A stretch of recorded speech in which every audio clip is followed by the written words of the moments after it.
and welcome to Rise Virtual Worship. It's May. It is. We've made it to May. I'm pretty excited about that. It's May the 2nd, 2021. My name is Amanda, and I am so glad you are here. Please remember, you are a gift. Your life has meaning and purpose. We are so aware that you could be doing so many other things right now, and you're joining us either right here in this moment or perhaps in the future to experience worship with us, and we are so grateful. We have a virtual greeter today, a friendly presence in the chat to answer any questions or address any concerns you may have. And today, that is Marty. So Marty, virtually wave at the people. Marty is amazing and is here for you. We also often have a lot of other friendly folks there too. So please, if you choose, use the chat to get to know one another, and particularly to participate in our time of theological exploration a bit later. I want to now share a few NoMoFoMo announcements. NoMoFoMo stands for No More Fear of Missing Out, because we do not want you to miss out on a thing. Okay, here is the first most important announcement for today. Today at 2 o'clock at Purcell Park, we will have a celebration of our graduates. So you see that nifty little graphic there. We want to encourage you to please come by Purcell Park anytime between 2 and 3:30 this afternoon. You do not have to stay the entire time. You can stay for a little while or stay the whole time, whatever works for you. We will obviously be observing social distancing and all of the important safety things. There will be some games, some individually packaged snacks. And basically, this is a time to wish our grads well and to spend a little outdoor time together. Please, please, please, between 2 and 3:30, come by. Look for the Rise sign or some pretty awesome decorations. I think it'll be pretty easy to find us. The other two NoMoFoMo announcements are this. We need some more virtual greeters, some folks to do exactly what Marty is doing today. You can do this from the comfort of your own home, in your sweatpants, with your coffee, doing your thing. And we will give you a very basic training. So if you'd be willing to serve as a virtual greeter, let Marty know in the chat today. You could put that in the what do you need box that will pop up a little bit later. Or you can email us at riseharrisonburg@gmail.com if you're willing to serve as a virtual greeter every once in a while. Speaking of email, we are sending out newsletters and other emails actually related to storytelling and supporting Rise. If you are not receiving our emails, we need to fix that. And we are aware that there are a number of people who are connected with the Rise community who are not receiving our emails. So please, please, please, if you could either send your email to riseharrisonburg@gmail.com, or again, you can just put that in the what do you need box, because you need to receive our emails. That would be really, really helpful to us. All right, I want to mention our offering. Hey, thank you. Thank you for the ways you support this community. So many of you support us with your care, with your prayers, and so many of you financially support us. You have enabled us to weather a tough year. We don't have April totals quite yet. I'm hoping that we've met that $12,000 a month goal. But I want to let you know you can give by Venmo, which is very, very easy, using PayPal, which you can find on our website, cash or check. And we have a new way for you to become a sustaining mender and or give automatically, right? You set it up and you don't have to think about it ever again.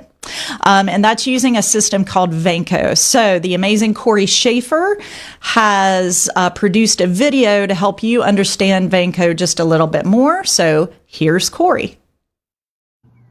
Hello, community of menders. That's right. Rise is a fantastic community where we believe in mending God's creation together. And we can't do that without your support. So I'm here today to tell you about an easier way to support Rise. A way that perhaps if your life gets hectic or busy, we make sure you don't forget about us. And that's by becoming a sustaining mender. Start by going to riseharrisonburg.com, our community's website. Once there, scroll to the top right of the page and look for the button that says Give to Rise. From there, I want you to scroll down and click Sustaining Mender. This is going to take you to a separate website called Venko, a secure payment processing website that we've signed up with. Make sure the icon says secure.myvenko.com and click Sustaining Mender.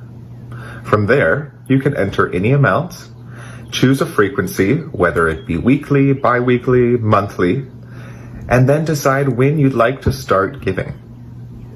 From here, it's going to ask you to fill in your payment information, and automatically, per the frequency that you've chosen, it will charge you the set amount. This is a wonderful way to support the Rise community worry-free. I know life can be full of worries, so don't let us be one of them. Sign up with Venko today and become a sustaining mender. Of course, as usual, you can always give through our usual platforms, PayPal, Venmo, and checks. Good old-fashioned checks to 60 West Market Street. However you choose to support Rise, know that we are thankful for your gift to this community. We will continue to love and live radically and to mend God's creation together. Thank you.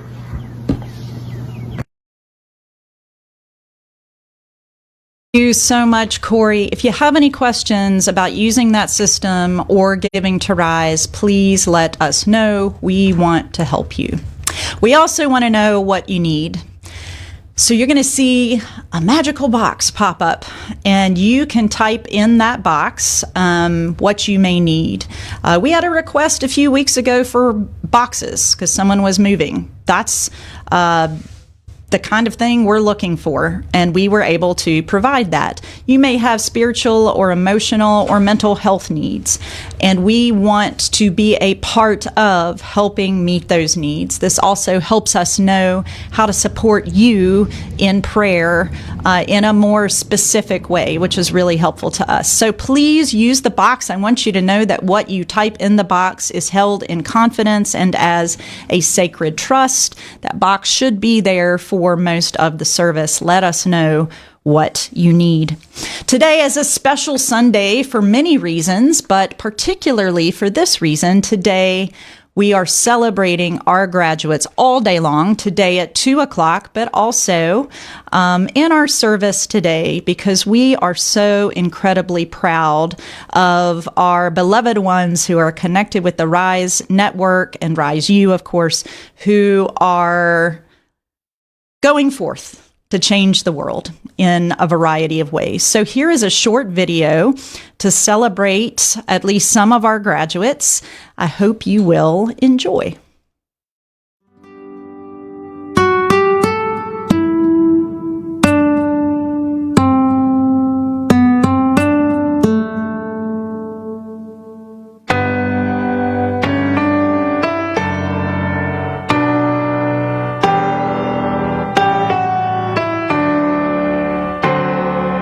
Oh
Kermit makes everything better. I mean, he's also a remarkable theologian. Special shout out to the folks who helped produce that video. So I want to offer a prayer today. I searched and searched for the perfect prayer to honor our graduates, and I just couldn't find anything that landed right. So I went to one of my favorite prayer books. And for those of you who've been joining us for virtual worship, you know that I've found several wonderful prayers in this book called Gorillas of Grace by Ted Loder. So here is a prayer that definitely works for those who are graduating and crossing the threshold into something new and unknown. But it works for all of us because we all can relate to what it feels like to begin, and the excitement and the uncertainty and the fear and the whirlwind of feelings that can come with beginnings. So I'd invite you to center yourself, close your eyes, or focus on something nearby that is comforting and centering, and experience the beauty of this prayer. It's called Help Me to Believe in Beginnings. God of history and of my heart, so much has happened to me during these whirlwind days. I've known death and birth. I've been brave and scared.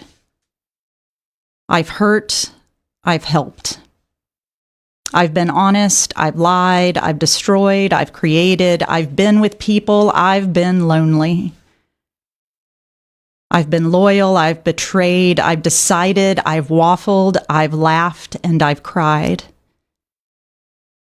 You know my frail heart and my frailed history. And now another day begins. Oh God, help me to believe in beginnings and in my beginning again, no matter how often I may have failed before. Help me to make beginnings, to begin going out of my weary mind into fresh dreams, daring to make my own bold tracks in the land of now. To begin forgiving, that I may experience mercy, to begin questioning the unquestionable, that I may know truth, to begin disciplining, that I may create beauty, to begin sacrificing, that I may accomplish justice, to begin risking, that I may make peace, to begin loving, that I may realize joy.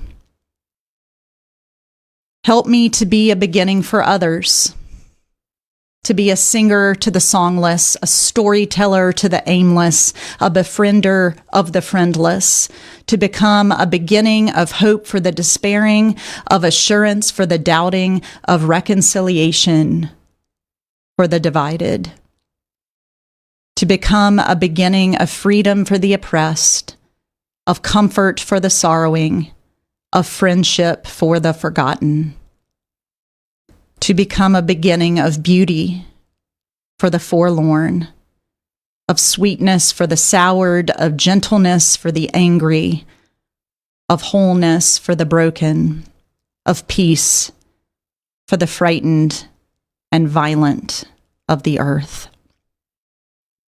Help me to believe in beginnings, to make a beginning, to be a beginning, so that I may not just grow older, but grow newer. Each day of this wild, amazing life, you call me to live with the passion of Jesus. Amen. So we're talking about a number of things today, but the theme of our theological exploration will be considering this thing we call God's call. And so our first song today fits well with that exploration, with that theme.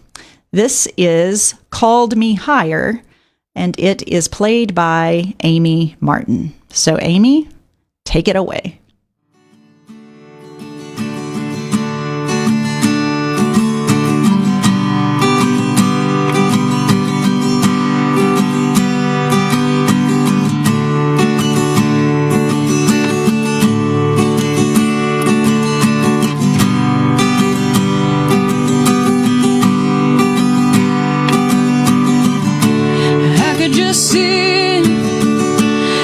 Just sit and wait for all your goodness. Hope to feel your presence. And I could just stay. I could just stay right where I am and hope to feel you. Hope to feel something again.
Well, hello. Hi. Welcome back. Welcome to the 60 West living room. I am here with every single Abby I could find. Yes, friends, today's service is brought to you by Abby. So I want to introduce to you, to my left, you will see both Abbies. This is Abby W. Wiegand, but I call her Abby W for the sake of brevity, yes. And this is who I affectionately call Abby BC to differentiate. So, you know what? I didn't even intentionally plan this way. It just kind of happened. So, all the Abbies, all the time. Also, fun fact, this is AAA. Yep. Let's just sit with that for a minute. And it's kind of cool because today is graduation Sunday, or the Sunday Rise has chosen to celebrate our graduates. So, Abby, BC, tell everyone who's joining us right now, why should we/they stop daily life and go to Purcell Park between 2 and 3:30? Yes, please come by Purcell Park between 2 and 3:30. You can stay for the entire time. You can stay for a couple minutes. But it would be really beautiful to come because we've got 5 graduating seniors, and they are all absolutely amazing and have so many gifts and are about to enter the adult world and either come and impart some knowledge or just be in community with them and celebrate all of the amazingness that they are.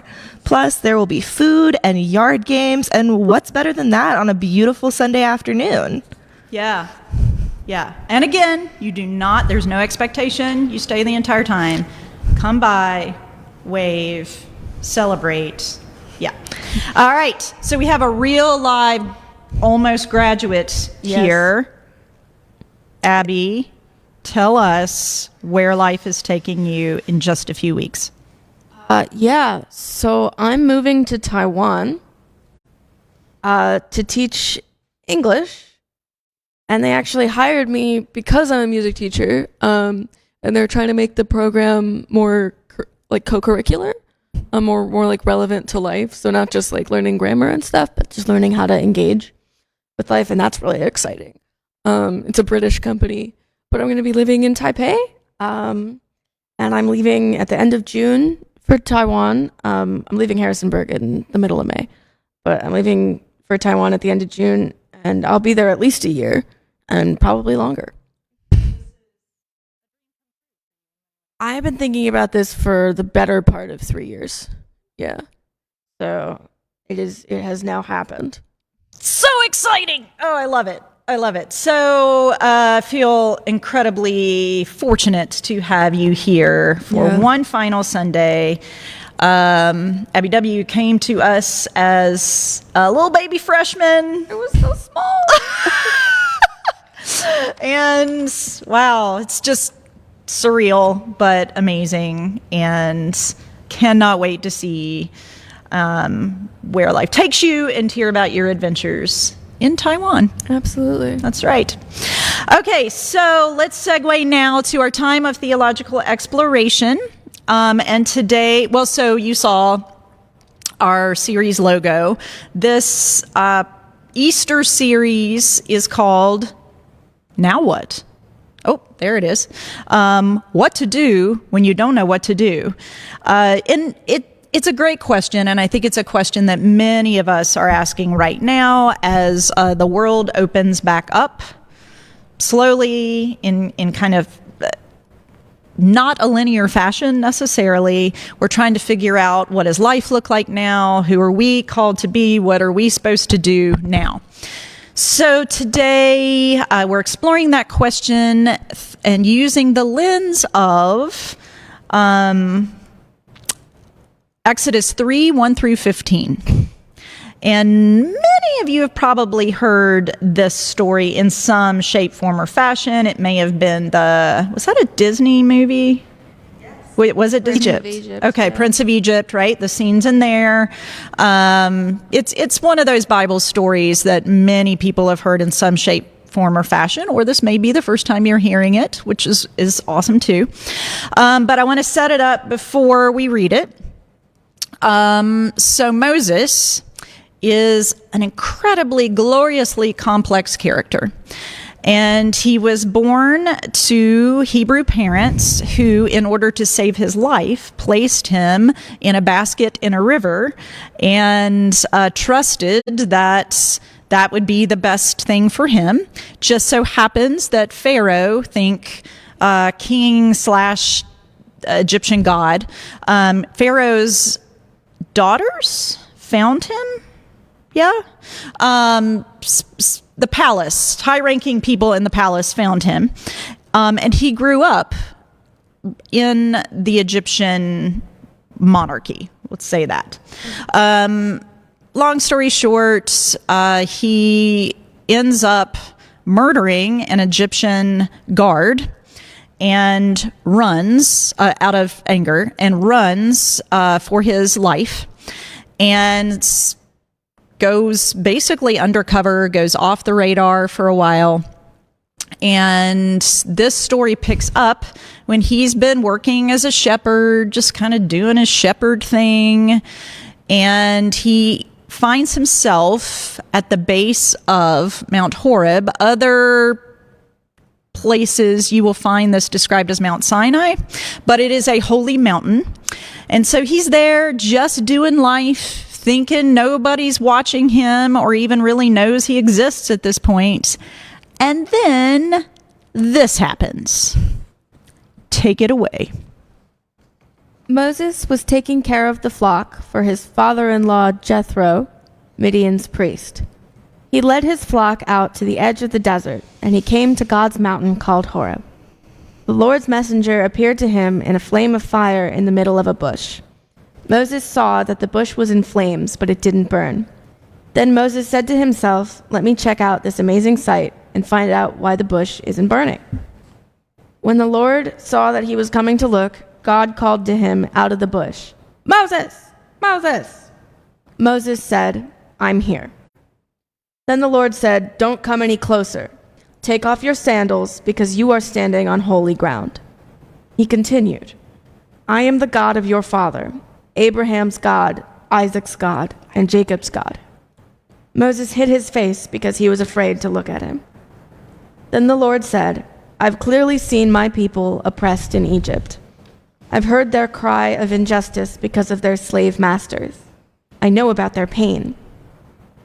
I've come down to rescue them from the Egyptians in order to take them out of that land and bring them to a good and broad land, a land that's full of milk and honey, a place where the Canaanites, the Hittites, the Amorites, the Perizzites, the Hivites, and the Jebusites all live. Now the Israelites' cries of injustice have reached me. I've seen just how much the Egyptians have oppressed them. So get going. I'm sending you to Pharaoh to bring my people, the Israelites, out of Egypt." But Moses said to God, "Who am I to go to Pharaoh and to bring the Israelites out of Egypt?" God said, "I'll be with you, and this will show you that I'm the one who sent you. After you bring the people out of Egypt, you will come back here and worship God on this mountain." But Moses said to God, "If I now come to the Israelites and say to them, 'The God of your ancestors has sent me to you,' they are going to ask me, 'What is God's name?' What am I supposed to say to them?" God said to Moses, "I am who I am. So say to the Israelites, 'I am has sent me to you.'" God continued, "Say to your Israelites, 'The Lord, the God of your ancestors, Abraham's God, Isaac's God, and Jacob's God, has sent me to you. This is my name forever. This is how all generations will remember me." All right. So there we go. Awesome job with all those names, right? Beautifully done. Okay, so Abby BC was gonna monitor the chat, but we're having some difficulties finding Facebook. Is that? We are having some tech difficulties in that I cannot view the live stream, but we're working on it. Okay. So if you see her sitting over there working on it, that's what she's doing. And it's okay if we can't get it to work. I trust that the greeters and friendly folks are in there facilitating conversation. And I would love to see the comments, so this would be an excellent time to say that we could talk about it on the Mighty Network. We could talk about it on the Mighty Network. Yes. Hey, could you give a real quick plug in case anybody doesn't know what the Mighty Network is? Yes. For those of you who don't know what the Mighty Network is, it is basically, the best way I can explain it is almost like a secure Facebook, right? Oh my goodness, thank you so much. Now I have access to the comments, but the Mighty Network is an excellent place where we can be in community, talk about Sunday service, check in with one another. The excellent Marty moderates it and always sends the best questions throughout the week, but we can talk about the Sunday service after service today. Yes. Woo! And the good news is the Abbeys are working together, and so you now have access to the comments. Yes, thank you kindly. All right. Moving on, but that was a great plug for the Mighty Network. If you're not yet on it, please let us help you do that. All right, so first question about this story. I always find Moses's response to this whole scene, right, this bush that is on fire but is not being consumed, and then God speaking out of said bush, that is quite a shrub. But I always find his response really interesting. The way he responds is, in my opinion, so relatable. But there, I just did a leading question. What do you think of Moses's response to what's going on while he's just trying to do his like daily activities and do his shepherd thing? Yeah, so he's hanging out with his sheep, a worthy pursuit. And God goes, "Oh, hey, you know, a complicated geopolitical quagmire? You're going to fix it." And Moses is like, well, that's not going to work because, first of all, I'm just a guy, you know? And second of all, no one is going to believe when I get to them that I'm a representative of God. Like, I just chill with my sheep. I'm just hanging out with these sheep. If I go there and I go, yeah, God spoke to me through a burning bush and I'm here to deliver you from slavery, they're going to be like, all right, no, I don't believe that.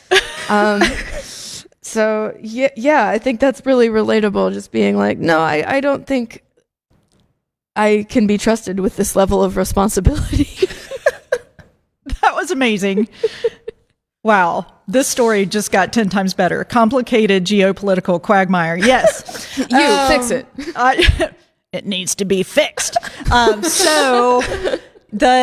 Yes, Moses is like, I don't know. This seems really hard for me. I should find someone else. Which is just so relatable. Mm-hmm. And I love that. And this is not the only time that Moses essentially tells God no, and or argues with God, or says, you know what, you're wrong. There's a pattern of this. Moses and God throughout like the rest of the story have this funny, like, I don't know, long time couple in a partnership kind of relationship, right? Like there's this deep love. It's just so obvious, and trust. That's so obvious too. But I'll tell you what, Moses gets sassy, really sassy, and then God is sassy back. So Moses makes a ton of excuses. Moses is afraid, not only because of this whole like experience with the divine thing, which, you know, it probably was like a random Tuesday. Who expects that? And then Moses also, I think, is deeply insecure. So I guess the question for both of you is, can you relate to how Moses responds? Oh yeah, absolutely. You know, he's just an average dude, and I would 100% reply the same way. Or I think I would be more so like, is this real? Am I imagining this? This cannot be real. I am but a person. I am looking at the sheep like, do you guys see this? Exactly. That is exactly how I picture this happening. And I think that is completely a relatable response. I probably would do the exact same. Yes. Can you relate to the whole, like, I think you've got the wrong person here? Yeah, you might want to check next door. Mm-hmm. You know, yeah, maybe there's somebody good hiding over there to help go to the leader of the world. I mean, at that point in time too, Pharaoh would have been the most powerful person in the world, or definitely one of them. And here's this lowly guy who's been kind of in witness protection. Yeah, and he would have been intimately familiar with how powerful Pharaoh was. Yes. Yeah. Exactly. And so, anyway, what's the chat say, Abby, about Moses's response? They also very much relate to his response and how they would very much feel the same. a lot of humor surrounding the relationship between Moses and God, and a lot of jokes in the chat about Moses, no, God. How about yes instead? And just a lot of like that back and forth, and that understanding of, yeah, I would say and how people definitely can relate to that. One person related it to punked. Ashton? Well, and Moses has a long list of reasons why God is wrong. Again, so sassy. I just love it. And Moses is like, okay, theoretically, let's say I do this. And they're going to be like, who do you think you are? Who sent you? Like, what do I tell them? And God's like, tell them I am who I am. Or I will be who I will be. That's how that Hebrew would be translated. And can you imagine? God's like, cool. What? All right. So. All right. Thanks for that. It's real helpful. Popeye sent me. So similar question. Why Moses? Of all the people God could have chosen. I mean, Moses also says, I am not good with words, God, right? And then God's like, well, that's okay because your brother is. And you can see Moses like, ugh. But why Moses? And what does this say about who God is and who God chooses? What do you think? I think there's something inherently inhuman about power. They say absolute power corrupts absolutely, and I think that's definitely true. I don't think anything can be all good and all powerful at the same time. So I think that the move, if you're trying to create good in the world, is to sort of redistribute the system of power from someone who has all of it to someone who has none of it, or even just even it out. So I think that, additionally, on a sort of a separate point, if he had gone to like a different pharaoh or something and said, okay, now you powerful guy, you go fight this powerful guy, it'd be fire with fire, and you'd be replacing a despot with a despot. So I think he's got to choose someone who has no interest in absolute authority, because that would just make things equally bad but different, like the communists taking over Russia. Okay, it's just a different boot. Wow, that was profound. Beautiful. Also, if you look at Moses's life story to that point, the choice makes sense. Right? Like you said, He seems nice. Moses actually would have grown up with the current Pharaoh at this point in the story. He was intimately familiar with the palace, the administration, if you will, the powerful, how they operated. I mean, and he was prepared, even though I'm sure in that moment, no part of him could understand that. Also, it is important to remember that, again, Moses was a murderer. And I'm sure carried a tremendous amount of guilt and shame around that. So that's an interesting part of his story. But anyway, what are your thoughts? I think, one, Abby, that was absolutely so insightful and such a thoughtful response. Yeah. I wanted to name that because I thought it was excellent. But I think that, when God is choosing someone to be a messenger or to deliver, based on, my interpretation or my understanding is that he goes for the average person. He doesn't go for the all-powerful, because similar to what Abby was saying, then you're just two powers are fighting against each other, and that is not the way. Bringing violence just causes more death, just causes more harm. But by choosing just an average person, he was tending to his sheep. He was like, why me? I am just Moses. There's beauty in that. And that's a lot that we can learn from, because I'm sure, like many people watching, I think I'm a very average person. I'm a very run of the mill. And there's a lot of beauty in that, though, in that God calls on the average. God calls on every person. It's not just a matter of status. It's not just a matter of wealth. And I think we can learn that from this example of Jesus, or of God calling Moses, you know? Beautifully said. All right, I want to segue to an interesting question. So it says that when Moses sees this peculiar thing, he takes off his shoes. And that would have been in part because he understood this is sacred ground. But I found this interesting little tidbit yesterday that said maybe there's a second and even deeper reason he took off his shoes. So it's important to remember that in Exodus chapter 2, Moses himself says that he feels like an alien. He feels like he fits nowhere, is a way to understand what he's saying, because the Hebrew people have rejected him at this point. Pharaoh's trying to kill him, or like there's sort of a warrant out for him. And the Midianites, who he married a Midianite and is sort of hanging with them, they view him as a foreigner, right? Like he doesn't totally belong anywhere. Okay, so keep that in mind. But to take one's shoes off in this culture, and in many cultures even today, is a sign that I am home. I am home.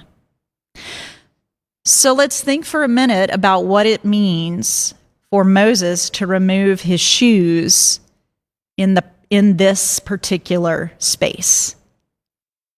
What might he be saying? Either Abby. What do you think? He belongs nowhere thus far in his life, and that's really his life story. I think he probably had this chronic sense that I don't fit here. And then he takes off his shoes. Okay. So it looks like Abby's thinking, so this Abby is happy to hop in. This is something that I can very much relate to. I have moved around a lot. I have lived in many different places. And as such, when asked, where are you from? What's your hometown? I kind of just get like a shrug. All the places, none of the places, I don't know. Like, I don't have a childhood home because we move around a lot. It's just, and so to be able to see, someone else biblically who doesn't necessarily identify with a home, feeling at home in the presence of God, in the presence of love, really speaks to me and really shows the impact and the depth that is the love of God. Ooh, that gives me chills. Yeah, there's something incredibly powerful about his act of removing his shoes. Any thoughts on that? So, I mean, yes, what you just said. Also, I think there's this question of like, well, here I am, some guy named Moses, in this sort of metaphysical story that's going on. And what character am I in this story? Because I know that I'm not on any one of these particular sides. I don't know what purpose I ultimately serve, where I fit into this narrative. And then God's going, well, here's where you fit into this narrative. Here's what your purpose is. And to embrace it is to accept yourself and find home in yourself. Yeah. So just being given a place, not necessarily like a dwelling, but like a place in line. It begs questions about what is home. Is home a place? Or is home a sense of belonging? And he perhaps finally found his belonging. Can I share a message in the chat that very much resonates with what you just said? Yes. So one person just said he, Moses, belonged nowhere. And then he belonged anywhere that God would be, which is everywhere. Which very much is such an insightful and beautiful way to word all of the feelings that Moses was feeling and everything that was kind of happening in this situation, in this scene, for lack of a better word. Wow. Beautifully said. Beautifully said. And so as we ask the question, now what? Which I am sure Moses was asking that question as he's watching this like burning shrub and hearing the voice of God and, just trying to figure out like what's the next step. Perhaps there's something deeply meaningful about Moses's realization that I'm finally home. I've finally found where I belong, and that is wherever God is, which is everywhere.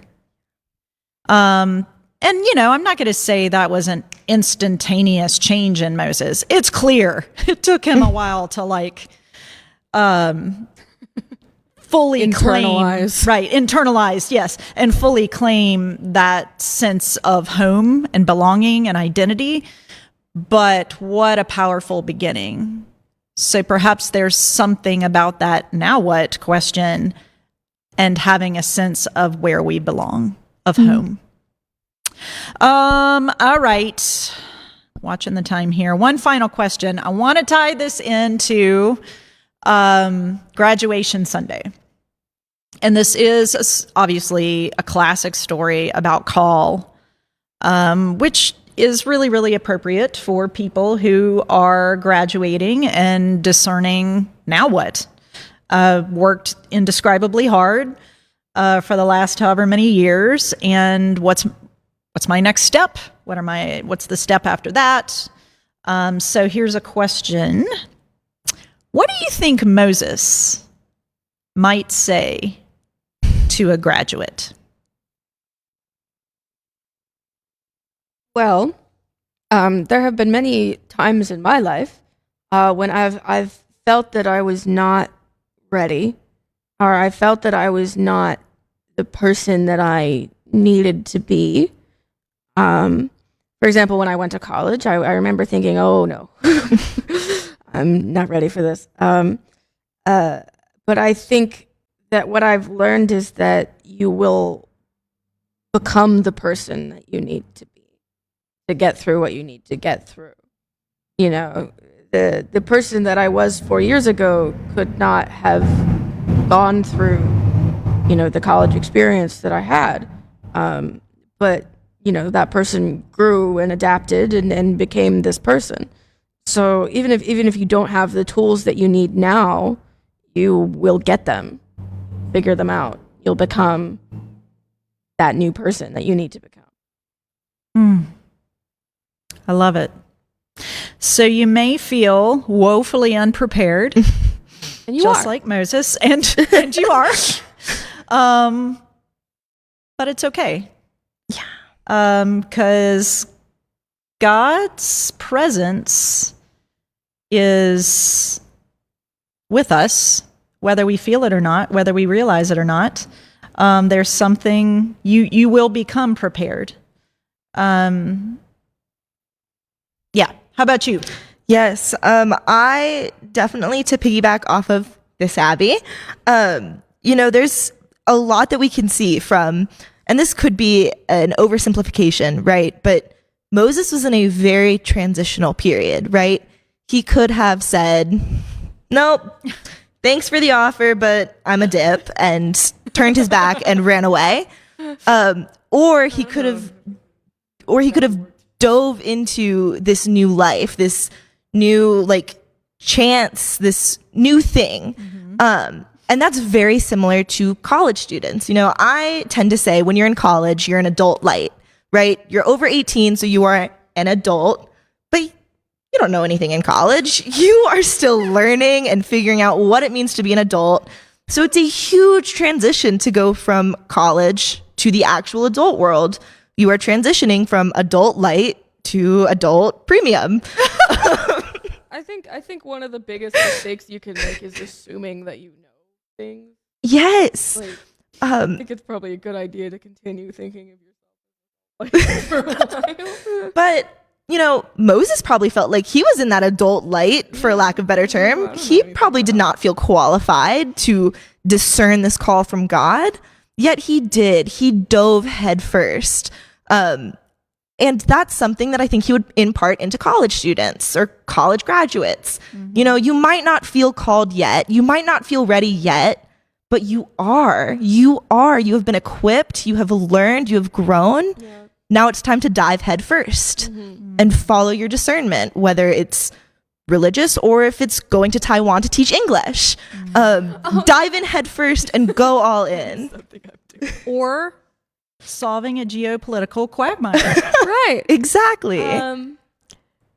Yeah, I do take issue with one thing that you said, though, which is that Moses could have walked away. I'm not sure that's true. God's really, like, tenacious. He would have relentlessly pursued. Yeah, if Moses was like, no to the burning bush, it would have been a talking sheep the next day.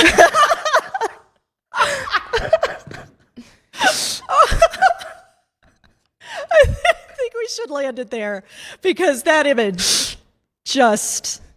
You know what? You thought you could run I away. need a talking sheep. That's what I need. to Yes, help me figure out, absolutely. Now what? Yeah. All right. Any gems in the chat before we segue to our final song? Man, that went quickly. So one person says, you are that person. That person did it. You just don't know it yet. You don't know it yet, but you have to trust. You have to trust the process and dive in. And then there's quite a few jokes about how do we subscribe to Adult Premium? Where's the link?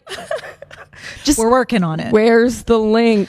You know, maybe you can find it at the senior celebration at Purcell Park from 2 to 3:30. We'll have adult premium. 30-day free trial of being responsible. Adulting is overrated. So overrated. All right. Well, oh my goodness. I could sit here for a long, long time and keep talking about this because there's just so much goodness in this story and in Moses's journey. I mean, it's quite a story. There's such wisdom here in Moses's slow understanding that he's finally home, that he finally belongs. And there's got to be an interconnection between that realization, oh, I finally know where I belong. I finally know who and whose I am. And the courage to confront a geopolitical quagmire. There are some really powerful messages woven throughout the rest of this story, too, about how Moses was in no way alone. Obviously, God showed up in some pretty impressive ways. But Moses's community, Moses's siblings were very much a part of the story. I mean, and there's some important things to remember there, too. We are never, ever called to go it alone, ever. Search for community, and very often community will find you, as will the divine presence. I'm personally hoping it comes to me in the form of a talking sheep. All right, our final song for today. Oh, I got this. What? You want to do this? Oh, yeah. All right. So it fits perfectly with this story. And I would like Abby W. to introduce the song and the person performing the song. Many moons ago, some loser sat in front of a piano in her living room and went, okay, let's record this song. Let's just do that. And then we could go take a shower. And then we could go to sleep. Okay. And that is what you're about to see. All right. Some idiot. Don't ever listen to anything she says. And the song is? This song is Here I Am, Lord. Yeah, I probably should have said that. All right. So let's not keep them in suspense any longer. Here's Here I Am, Lord. Hi, I'm Abby, and this is Here I Am, Lord.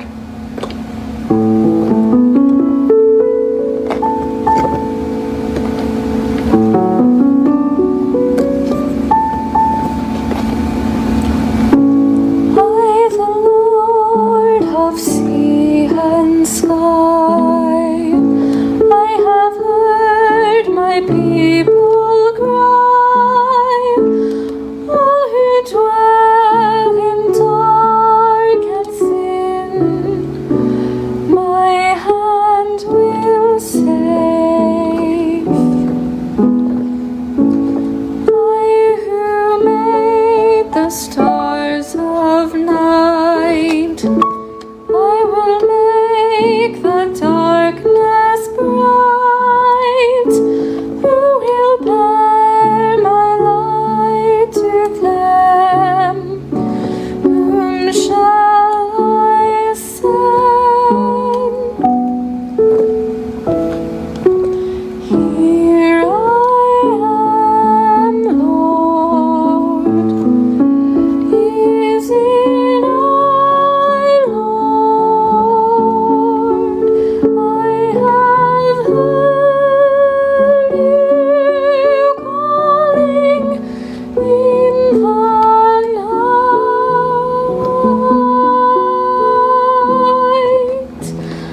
I will go, Lord, if you lead me. I will hold your people in my heart.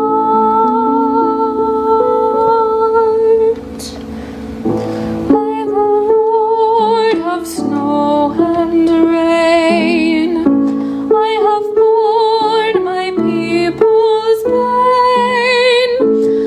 I have wept for love of them. They turn away. I who break the hearts of stone, I will make for love alone.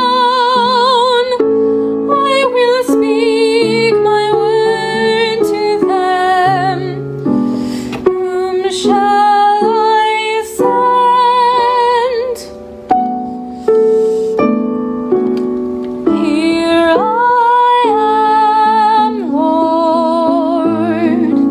Is it I, Lord?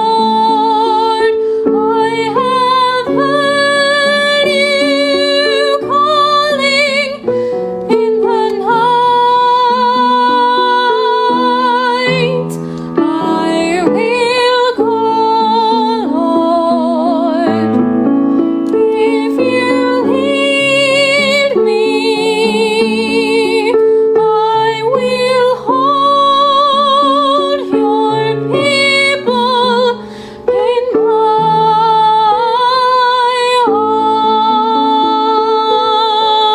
heart.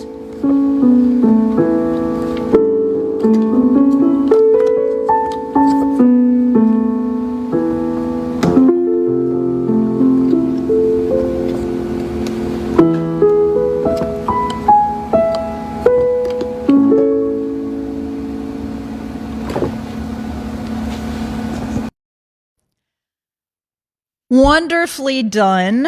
Thank you. You probably figured out she was being playful earlier. Imagine if it was just like a totally different person, and just for no reason, I decided to just be absolutely awful. But you didn't. You were being some playful. random girl. You were being playful. And thank you. So we wanted to make sure that your amazing musical talents were represented in this service as well. So, and we were just sitting here saying maybe she can join us from Taiwan once she gets there and settled. That would be pretty cool. It'll be 10ish p.m. You know. So There we go. There you go. I won't be busy. 10ish. So, hey, thank you both fastest hour of the week. Yeah. And really appreciate your insights. Thank you to the community joining us right now and those of you who may watch this sometime in the future. Please remember, final call, Purcell Park, 2 p.m. to 3:30, anytime in there today. Promises to be a lot of fun. Maybe there'll even be a burning bush. Hopefully not. Or a talking sheep. Or a talking sheep. Who knows how the spirit will show up at Purcell Park. So, we want to close with a beautiful blessing. There's a pastor, poet, artist named Jan Richardson whose work is absolutely amazing. So this is a piece she wrote called "The Blessing at the Burning Bush." And let's close with that. So, Abby? Yes. All right. Blessing at the Burning Bush by Jan Richardson. You will have to decide if you want this. Want the blessing that comes to you on an ordinary day when you are minding your own path, bent on the task before you that you have done 100 times, 1,000. You will have to choose for yourself whether you will attend to the signs, whether you will open your eyes to the searing light, the heat, whether you will open your ears, your heart to the voice that knows your name, that tells you this place, where you stand, this ground so familiar and therefore unregarded is, in fact, holy. You will have to discern whether you have defenses enough to rebuff the call, excuses sufficient to withstand the pull of what blazes before you, whether you will hide your face, will turn away, back toward what exactly? No path from here could ever be ordinary again, could ever become unstrange to you, whose seeing has been scorched beyond all salving. You will know your path, not by how it shines before you, but by how it burns within you, leaving you whole as you go from here, blazing with your inarticulate, your inescapable yes. Amen. Amen. Thank you for being here. Hope to see you in a little bit and hope to see you next Sunday. So JMU's graduation is... The different colleges are all doing it at different times. So the university-wide virtual graduation that I'm going to watch on my phone while doing other things is Thursday night. Okay. And then the one that I have to be at is Sunday for me. All right. So next Beautiful. Sunday, a lot of our JMU folks will be... Graduating or graduated. Yes. So EMU was, I believe, yesterday or today? Yesterday. Yesterday. It was the first. All right. And I am unaware of when Bridgewater graduates, but congratulations, any Bridgewater graduates who may be joining us. I think Mary Baldwin is soon. Say what? Mary Baldwin is soon. And Mary Baldwin is soon. Yes. I mean, it's graduation season. So Yes. blessings to you all. Hope to see you next Sunday at exactly 10ish or very soon. Yes.